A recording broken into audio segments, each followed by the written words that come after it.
Hi, I'm Sarah Levis, and I'm with EDGEy, and today's EDGEy conversation. We're lucky to have with us today Charles MacDonald from the Huron Shores United Church in Grand Bend, Ontario, and Charles is the head of council there. Charles, can you tell us a bit about yourself and how you came to Grand Bend and Huron Shores? Yes, thank you. We came to Grand Bend 11 years ago, actually, in Labor Day weekend of 2010. And right now, as it stands, it's the longest we've ever lived anywhere. Yes, we moved here to get out of the city, basically, to come to a smaller community, and we love Grand Bend now. And coming to Huron Shores United Church, we spent 4 years actually looking for a home church because we originally belonged to the Oak Ridge Presbyterian Church in London, and that wasn't feasible, driving an hour just to get to church. No good at all. So we looked around the area, and we came upon Huron Shores United Church. And what brought us here, we kept here actually, was our minister, our present minister, Reverend Dr. Kate Crawford. An amazing person in many ways of worship and leadership. So we stuck around, and in 2017, she asked me to be chair of ministry and personnel, which I took on, and then this year actually in February, became chair of council. Love the area, love the church.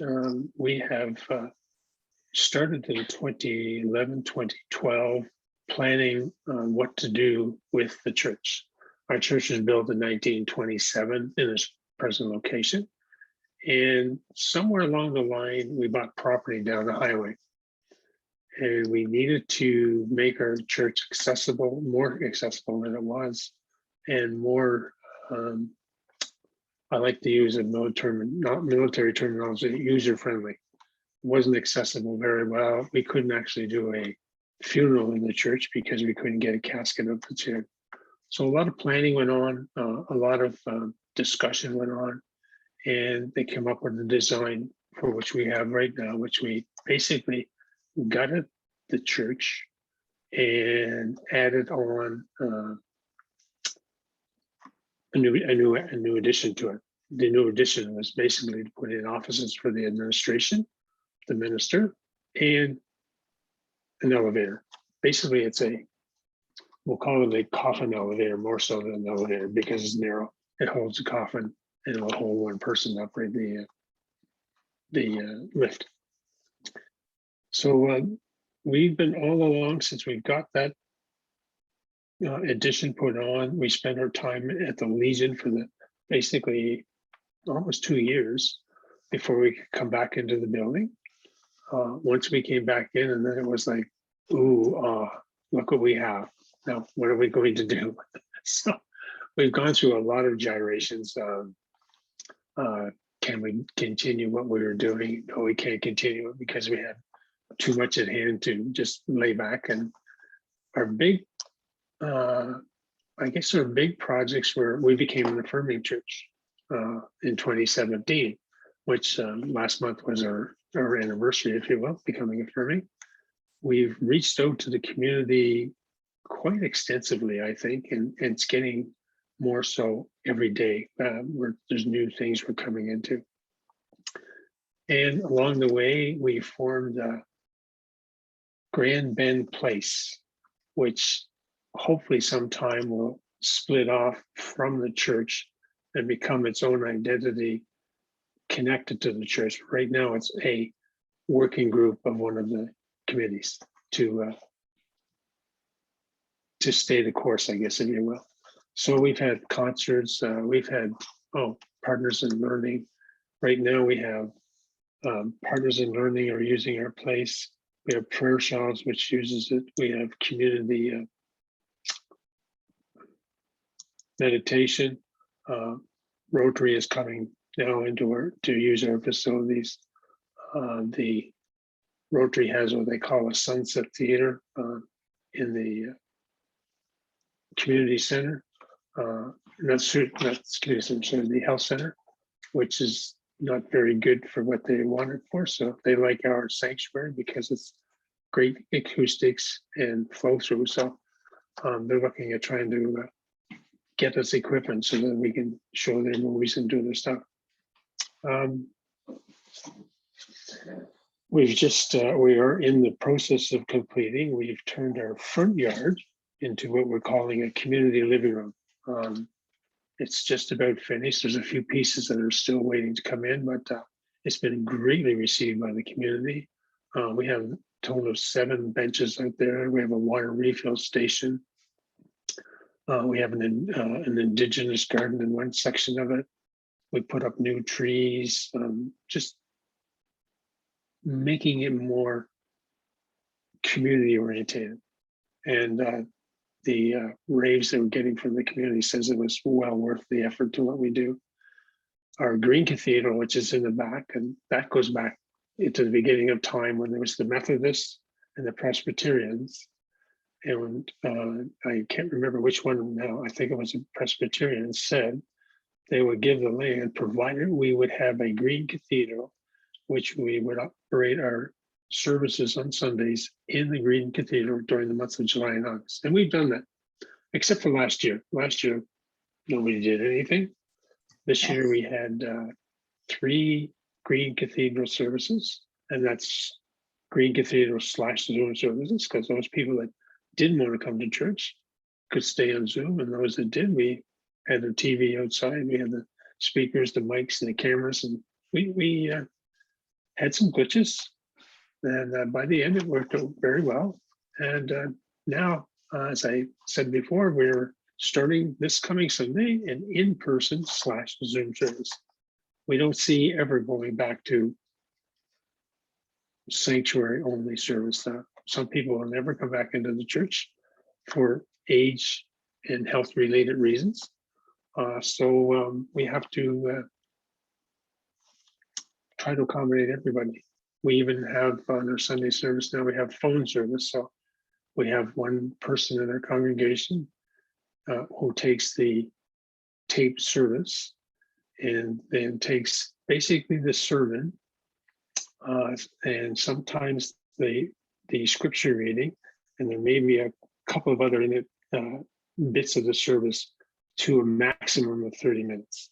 And we put that out. So you can see Zoom, you can come to church, you can go onto our shorelines every week and take it up and listen to it and watch it, or you can take the phone service and just listen to what's going on. So we're active.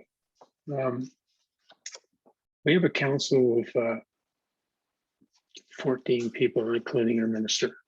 And that's all of the teams or committees, however you call yours in your church, who do basically everything to keep this church running. Wow, that's you got a lot on the go. Yeah, our minister was on sabbatical starting at the end of April until the end of August. And she wanted us to sort of take a sabbatical at the same time. And I said, it's great, council takes sabbatical, who's going to run the church?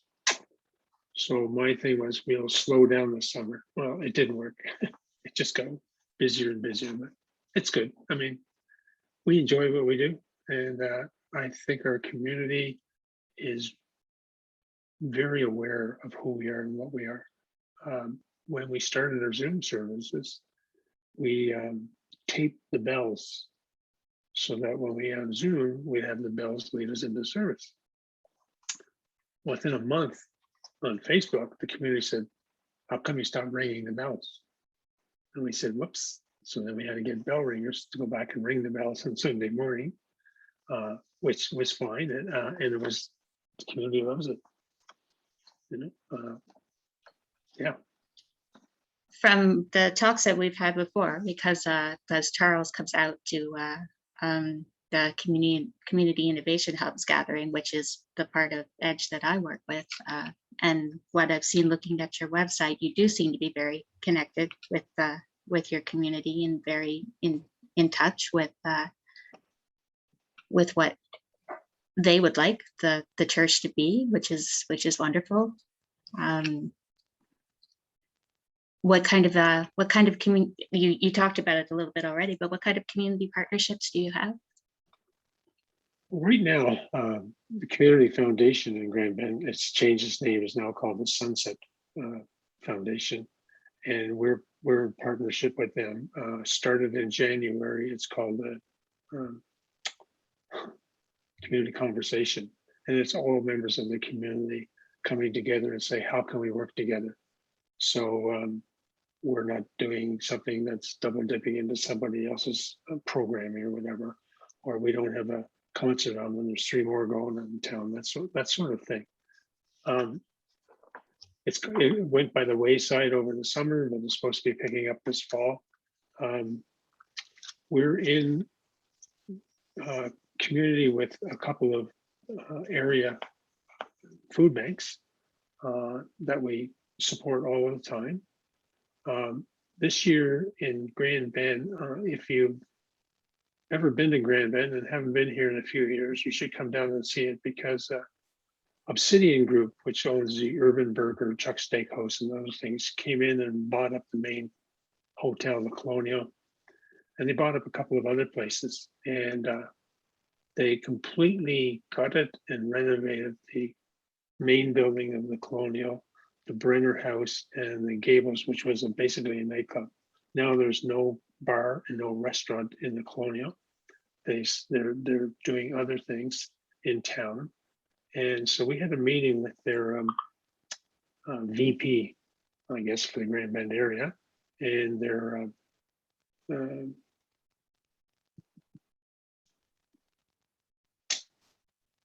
advertising manager. So you know, anyhow, so we've had an agreement with them now, is that as an example, we plan to have Dan Hill here next spring in May. So basically what their VP said, okay, what's your price point for profit line? And we said $45 a ticket. So their suggestion was, okay, we'll market this $239, gives you a night in the hotel, gives you the concert, and there's many places to have breakfast and meals. And they have an emailing list of 20,000 people that they reach out to. So there's our marketing right there.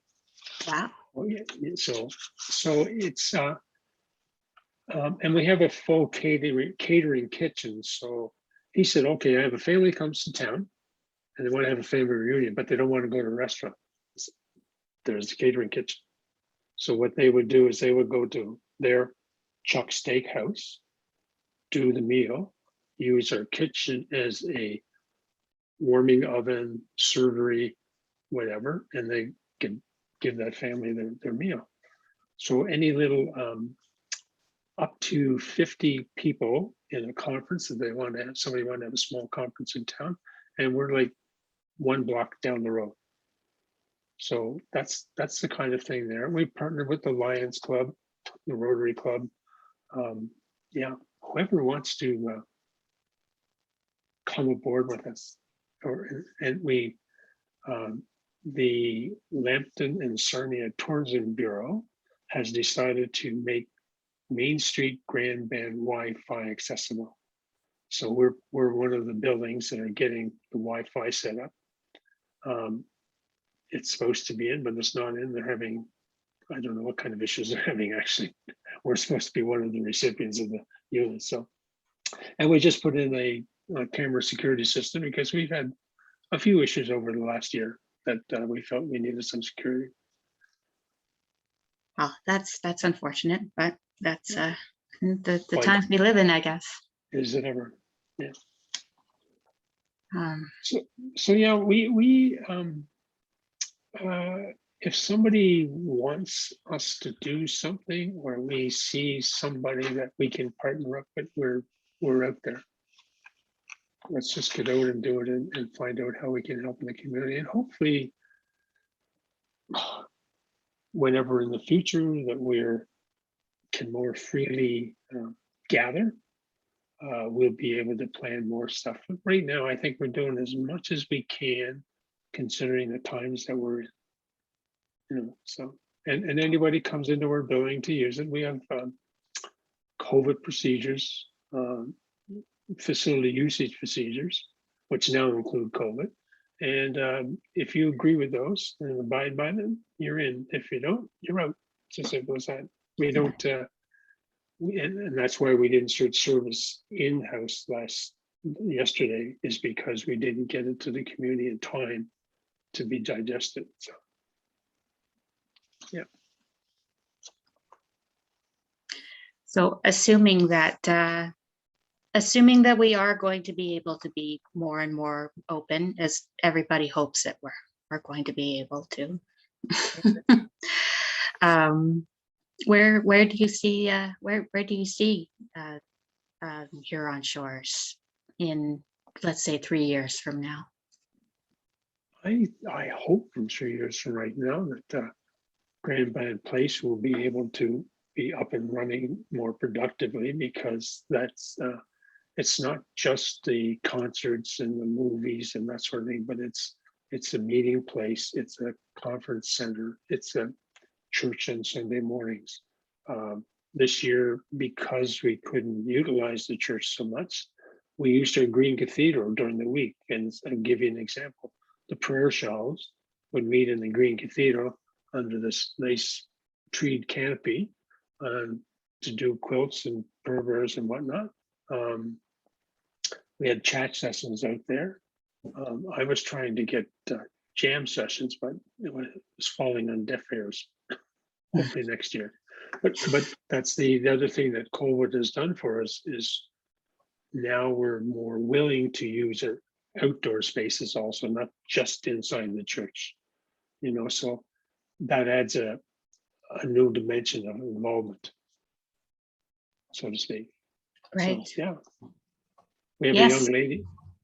Yeah, we have a young lady now that's got I think it was a $5,000 grant from Lambton Shores. She uses her kitchen once or twice a week, and she bakes Teff cookies. She's starting a little business, and we said, okay, well, we'll let you get started in our kitchen. And she didn't have a big mixer for her cookies. We said, there's one right there, just clean it. So she comes in sometimes 3 in the morning, sometimes at 9 in the morning, and she spends 3-4 hours and she bakes cookies. It's kind of mean, because when you come into the church at 10 o'clock and you smell them and you can't have one. No, no. They're great. Yeah. So no, I think going forward, yeah, it's more community involvement, allowing the community use of our facility, welcoming them in, and then welcoming us into their community. And I think we're actually accomplishing it, but COVID is kind of hamstrings just about everything you want to do. Yes, unfortunately, but hopefully that's not going to be forever. Yes, hopefully. Mm-hmm. Well, it sounds like you're doing wonderful things, and I wish I lived closer so that I could come out and see some of it myself. Hopefully I will be that way someday. Sure, yeah. Anytime. Just come on down. Let us know. We'll even put out the red carpet for you. No, we don't have one.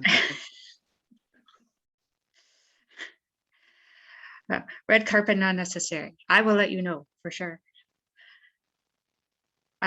We have some people watching with us. Does anybody have any questions for Charles today?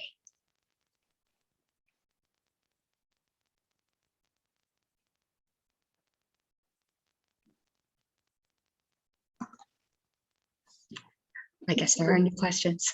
Linda here. I actually did have a question.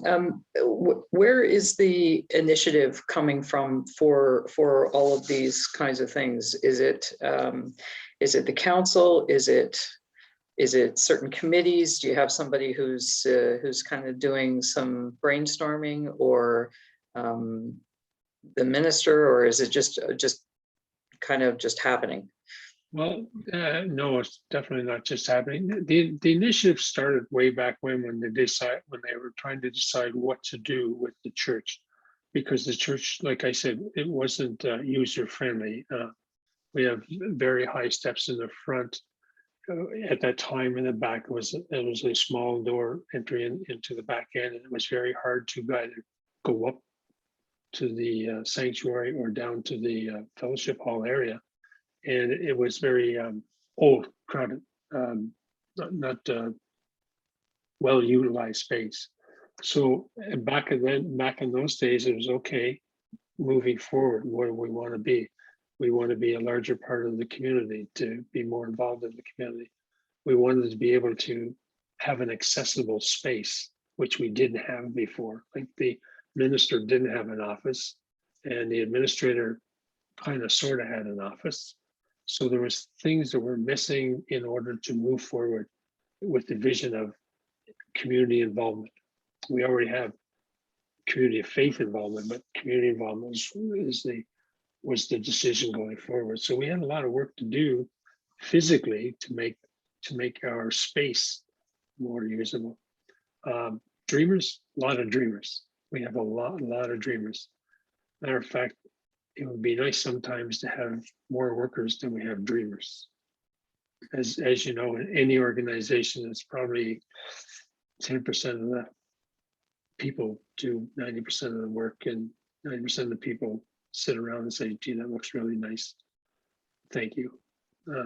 But I would say the construction committee that started this whole, or sorry, the church when they started, struck up a construction committee as to how it was going to look and how it was going to be built and what you had to do.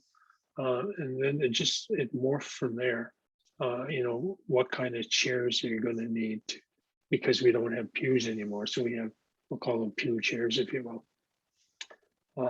And since I've been here, a lot of envisioning, and not by one person, but by several people actually, to how we want to go. We had a big discussion, and it wasn't always a pleasant discussion. Where does the cross go? It caused great consternation, but the cross went back where it should have been, behind the altar. Some people said, well, you put it down in the hallway, you're hiding it. Well, no, it's not going in the hallway, it's going up there, but when we have concerts, we're going to hide it. Well, why are you going to hide it? Because that's the way concerts go. So we have a drop curtain that goes up, because most bands have a backdrop. So it's not being hidden, it's just being staged, if you will. We had flag issues. The flag issue was my issue, in this fact that we had the affirming flag up, but we didn't have a Canadian flag. So we ironed out that one, and we tried to get a United Church flag, but you don't have United Church flags. There's special order if you can get somebody to make one for you, and the cost was exorbitant. So we went with a Canadian flag and the affirming flag out in front of our church, and we have flags inside the church. So those were issues we had to overcome. Excuse me. We used to call it our concert committee, and that just sounds kind of blah. So then we come up with this Grand Bend Place Center for the Living Arts. A really catchy name. It got out there. People love it. We had to go make a sign, put it on the church. So people say, oh yeah, this is not just your Insurance United Church. It's also Grand Bend Place. So we've had a lot. Our minister, Kate, a huge innovator, thinker, worker, drove a lot of us. And some of us took up that mantle, and away we go. I don't know if that answers it totally. Yeah, thank you. That was very helpful. Yeah, that's wonderful. Especially to hear that this all sort of came from the the realization that your church wasn't as accessible as it could be, as somebody who has some disabilities and was brought up in a church that wasn't physically accessible, and as far as I know, still isn't.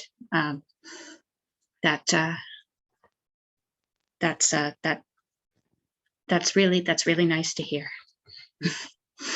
We even at the so our Green Cathedral is at the north side of the church, and we made our sidewalk from the Queen Street entrance to the Main Street entrance. It's a ramp, so that you come into Queen Street and you just take the ramp to the front. We have the accessible buttons, and then to go to the Green Cathedral, the ramp goes up and it goes, I'm gonna say probably halfway through the cathedral going north. And then we have a couple of offshoots in concrete, so that if you have a wheelchair, you can get up there and park your wheelchair. So, and you know, railings, washrooms, all that sort of stuff. Excellent. And then our community living room, if you've never been here, their front yard had a white picket fence which sat on a concrete wall. The concrete wall is about, I'm gonna lie and say 12 to 18 inches off the sidewalk. So we had to cut 2 entrances in that, put ramps up to the pad that's in the middle of the garden or the living room there, so that it was accessible. And then we have, and that has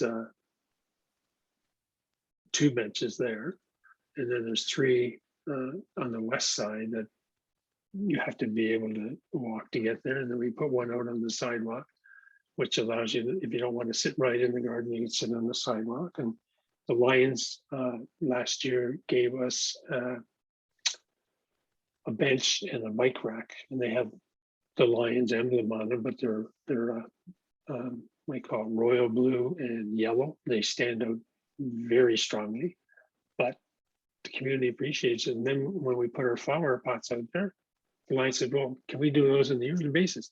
By all means. So they plant the flowers in the big flower pot that we put out there, concrete. And then we have 2 urns that sort of are sentries for our stairwell going up to Main Street. So they plant all 3 of those. Yeah. Well, as I said, you've got a lot going on, and that's great. I could probably talk to you all afternoon, but I won't keep you. But thank you so much for being here with us today, and telling us about all the good work that you're doing. And I hope to talk with you again soon. Okay, thank you. All right. My pleasure. Take care. You too. Bye-bye, everyone. Bye-bye.